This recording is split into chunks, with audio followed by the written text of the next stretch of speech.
Mrs. C's Magic Classroom. Tiffany Salter, Ph.D. Chapter 1. The Quiet Ones. The bell rang for recess, and the whole second grade tumbled out onto the playground. Ms. Christensen handed out the bright red and blue bandanas, the ones the school always used for capture the flag. Stephen, who was the fastest runner in class, sprinted to claim the blue flag for his team. Nicholas, with his messy blonde hair and shy half-smile, lingered until Tiffany asked, "Wanna be on my team?" He nodded, and Tiffany could feel her face glow warmer than the early April sun. Stephen, Tiffany, and Nicholas found themselves guarding their half of the field. "Remember," Stephen said, "never trust anyone who smiles at you before they get your flag." He grinned at Nicholas, who grinned back even wider. The game was on. Kids darted to and fro, shrieking, arms waving. Tiffany tried to think of a brave move, but mostly she trailed after Nicholas, her mind clouded with a funny, fluttery feeling she didn't quite understand. She was supposed to be watching the flag, but all she saw was Nicholas dodging and weaving, always looking back with a wink. Suddenly, a flash, Jacob from the other team darted past, grabbing Tiffany's blue flag. Stephen howled and gave chase. Nicholas took off too, but Tiffany hung back. She'd seen something odd. Was that a glimmer, in the empty patch behind the slide? Part of the climbing wall rippled, like a curtain in the wind. She squinted, then stepped closer. Something was hiding there, something small, grey, with a crooked hat. A little witch, no taller than her knee, winked at Tiffany from behind a swirling piece of sidewalk chalk. Tiffany looked at her hand, and for a split second, her chalk mark shimmered like before, letters glimmered, spelling, "Things aren't always what they seem." Right then, Asha, usually the quietest girl in class, slipped through the confusion, nabbed the red flag, and dashed for her team. She looked almost magical, moving in and out of shadows like she belonged there. Nobody noticed her until she landed, triumphant. Stephen's team cheered. Nicholas was baffled. How did she do that? Stephen muttered, shaking his head.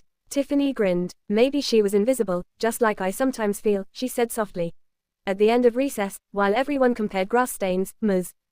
Christensen gathered the class and the bandanas. Sometimes the stars on the playground aren't the only ones who make things happen, she said. Her eyes landed on Tiffany, who clutched her notebook tight. Sometimes, it's the quietest who surprise us the most. And sometimes, what you see isn't all there is. If you look a little closer, you'll find magic even where it's hidden. Nicholas kicked a pebble, lopsidedly bashful. Tiffany, you were watching close. You saw something special, didn't you? Tiffany just smiled, that fluttery feeling settling into something warm. She discovered that the best stories could start on an ordinary playground. If you kept your eyes open, magic was everywhere, especially where nobody expected. She couldn't wait to write it all down. Chapter 2. Fiddlesticks and Dragonfrost. Tiffany Adams always sat in the back row, her hand ink-stained, because she was left-handed and her hand drug across her writing, both smearing the ink or lead and leaving its colors all over the side of her hand, her notebook packed with half-written secrets. She wanted to become an author, had wanted it since learning, in first grade, that words had power and stories were a kind of magic even adults couldn't always explain. Her teacher, Mrs. Siri Christensen, understood. Mrs. Christensen wore wild earrings, dangling keys, little silver books, and sometimes, when the class chatted too loudly, she'd tap her glasses and say nonsense words like, fiddlesticks. Or, Dragonfrost. The other kids giggled, but Tiffany paid attention. Mrs. Christensen knew about magic, Tiffany was sure of it. One Thursday, the sky outside looked the color of older roses, and Ms. Christensen rolled in a cart covered with a faded tapestry. Today, we're going on an adventure, she whispered, and winked at Tiffany. She pulled the tapestry aside, revealing an enormous old book, its cover scaly and green. The words across the front. The Secret Stories of Meadowbrook Elementary. Open it, Tiffany. Nobody else seemed to notice, as if the world had narrowed to just the two of them. Tiffany reached out, turned the cover, and suddenly, everything shimmered. Her desk was gone. The buzz of the classroom faded. She stood in a kind of library, except this one was broader than any room she'd ever seen, shelves winding under tree roots, spines glowing softly, and, off to the left, a cauldron bubbling beside an ancient-looking lady in a floppy purple hat. Welcome, dear, the witch cackled, as Ms. Christensen stepped up beside Tiffany. You brought a dreamer, Siri. Tiffany's voice came out in a whisper. Are you actually? Only a little witchy, the woman grinned. Enough to brew up imagination. She ladled something smoky and silver into a teacup. You only need 3 things to write magic, child. A question you're dying to answer, the courage to make a mess, and the kindness to tell the truth, even the hard parts. A book flew off a shelf and opened itself in Tiffany's hands. The page was blank. Go on, Ms. Christensen coached, her voice calm. Ask your question. Tiffany wrote, why do I feel invisible, even when I try so hard to be seen? The words shimmered, and the page sucked her in. Chapter 3. Trolls. She found herself in a shadowy corner of the school's basement, facing a squat, green troll slurping yogurt from a cup. The troll's name tag read, Mr. Grimble, janitor. He peered at her over his glasses. Lost. No, Tiffany fibbed, then, maybe, a little. Do you know the way out? Grimble shrugged. There's always a way out if you can name what you're afraid of. Tiffany wanted to run, but instead wrote, I'm scared my stories aren't good enough. That nobody will care. Grimble nodded. Admit a fear and shrink it down. Basic Magic. Chapter 4. Dragons. Another swirl of light, and Tiffany was swept into the gym. This time, a beautiful emerald dragon lounged on the bleachers, scales shimmering like playground swings in the sun. The dragon yawned. I'm bored. People think being a dragon is all flames and treasure, but mostly it's waiting. Waiting until someone brave enough asks for help. Tiffany held out her book. Can you help me write? The dragon's eyes sparkled. Writing is simply breathing fire into what you believe, even if it's only for you. Tiffany scrawled, I want to write because my words can be a lamp in the dark. As the page glowed, the dragon nodded. That's it. Now write your way home. Chapter 5. Enchanted. She found herself back in the enchanted library. The witch beamed. Ms. Christensen winked. On the book's page, Tiffany's words were visible and glowing. Because my words matter, I am never invisible. Because I can write, I can make magic. The kind nobody can take away. Tiffany. Ms. Christensen's voice was there, gentle, as the library faded and the classroom's light returned. Nobody else seemed to have noticed Tiffany's journey, but when she looked at her notebook, the words she'd written in the magical library were right there.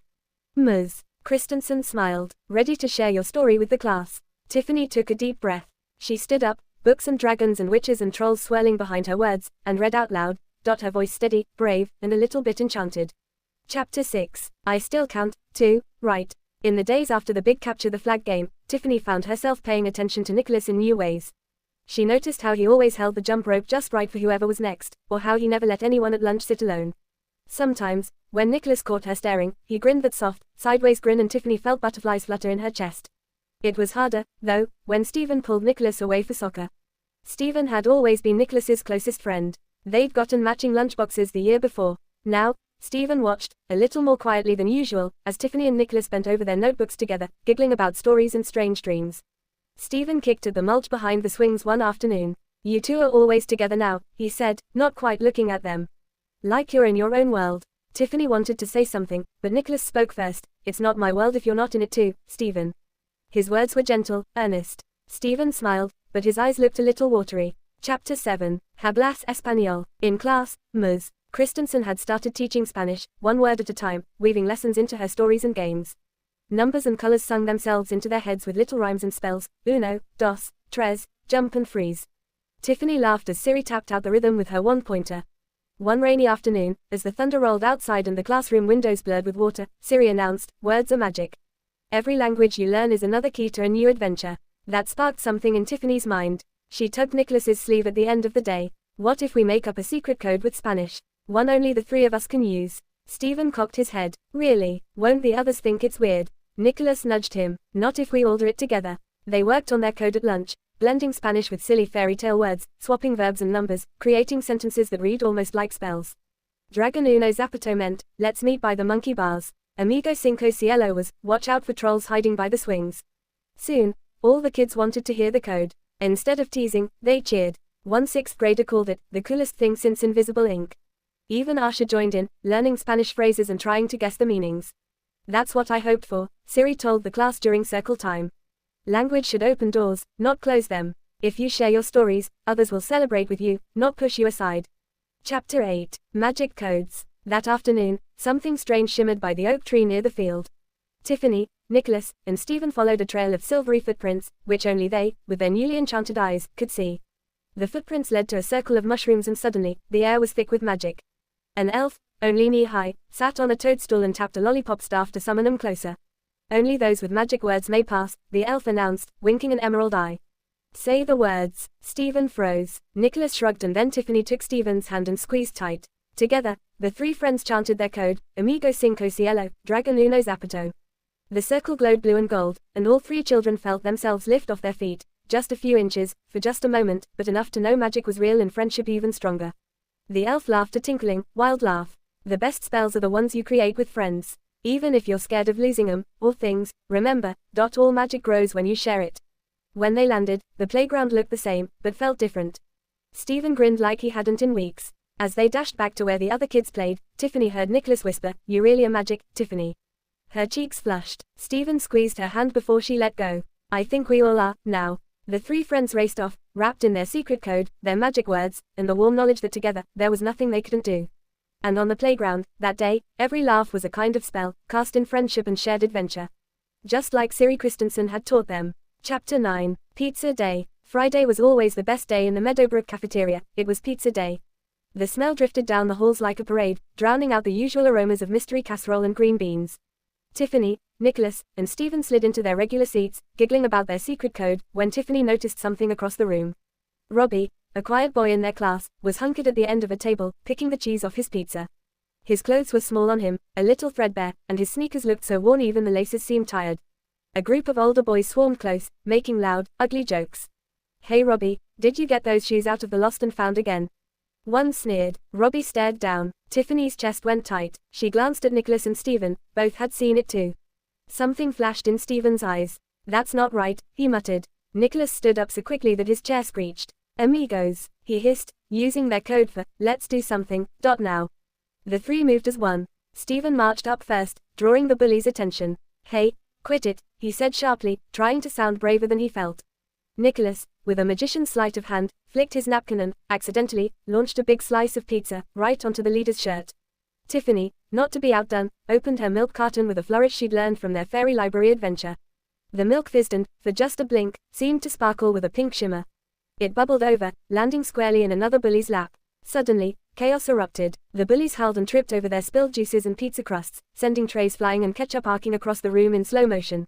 The noise echoed like a stampede. The lunch aides came running. One glared, arms folded. "Ms." Christensen entered, surveying the disaster with raised eyebrows, but Tiffany saw the twinkle behind her glasses. When the room quieted down and the bullies sulked off, Robbie looked at the trio.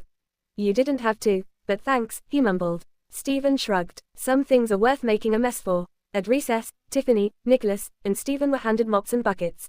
"Since you're all so energetic, you can help tidy up," the custodian said, but his voice was kind, not angry.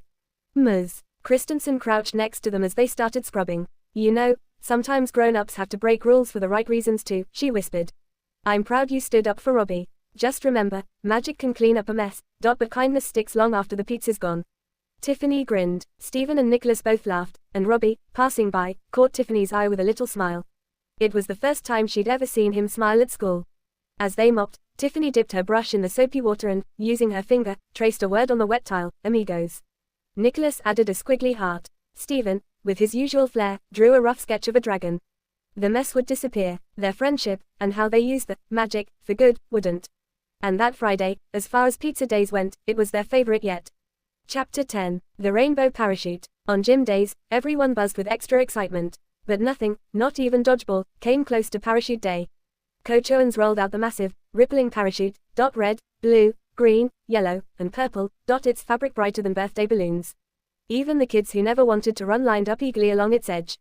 "Ms." Christensen joined Coach Owens in the gym, singing instructions. "Uno, dos, tres, arriba." The children lifted the parachute high, watching the colors billow and swell above their heads like a floating rainbow dome.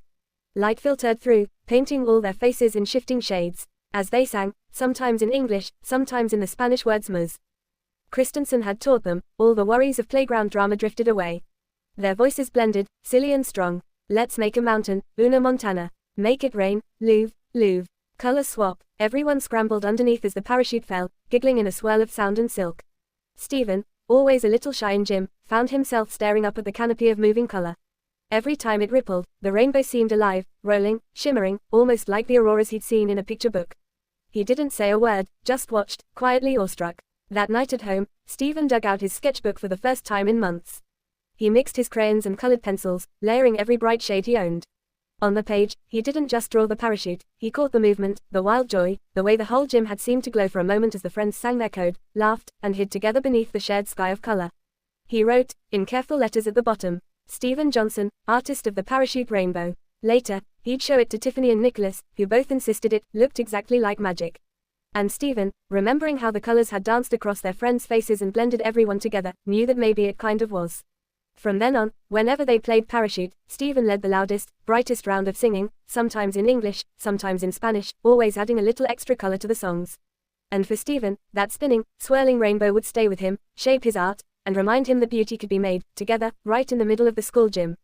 Chapter 11. Hasta luego. The last week of second grade felt strange, like it was part sunshine, part sadness. Everyone was a little louder, a little clingier, as if they could slow time simply by holding onto each other a little tighter. Beneath banners that read, Feliz Verano, and, Congratulations, Mrs. C. The classroom buzzed with the smell of buttered popcorn and the soft fizz of punch. Siri, Ms. Christensen, but no one really called her that anymore, moved quietly around the room in a necklace of paper flowers, her wild earrings jangling even brighter than usual. The class watched a Disney movie, The Lion King, projected onto the blank whiteboard. This time, the audio spilled out in Spanish. Some kids tried reading the English subtitles, but most followed along easily, catching snatches of Amigos, and Familia, and Reina, just as Siri had promised they could by year's end. Each time a favorite song came on, the kids belted their own mix of English and Spanish, turning Hakuna Matata into a chorus of giggles and silly new rhymes. Streamers looped from corner to corner. Balloons dipped and bobbed with every breeze from the window. Stephen kept sneaking peeks at his friends, his fingers dusty from colored chalk and popcorn crumbs. Tiffany hugged her new journal tight, covered with stickers and wishing it could bottle up the whole day. Nicholas helped string up the last balloon, grinning shyly every time their teacher walked by. After the movie, Siri gathered everyone in a circle. Her eyes were damp but her voice was steady. You don't need magic words to be magical. You just need to trust yourselves. To imagine, and to try, even when it's hard or scary, or you're not sure what to say. That's what makes each of you great. That's what brings the world its color, Carino, and adventure. One by one, the kids hugged Siri goodbye, some fiercely, some bashfully, but all with honest, wobbly affection. Even the big kids came back from upstairs to wave at her through the door. As the afternoon sun dappled the floor, Tiffany, Nicholas, and Stephen sat next to Siri, not wanting to leave. She pressed a folded card into each palm. To my brave, creative, and kind amigos, it read. La magia está en ustedes, the magic is always in you. The bell rang, one last time for second grade. The friends linked arms as they trailed through the door. We'll visit Siri in the Magic Woods next year, right? Nicholas asked. Definitely, Stephen and Tiffany said together. Outside, the playground shimmered in the early summer light. Everything felt big, and a little sad, but also like it was just beginning again. We'll be third graders soon, Stephen said, a little awed. Third grade will be magical, Tiffany replied, as long as we stick together.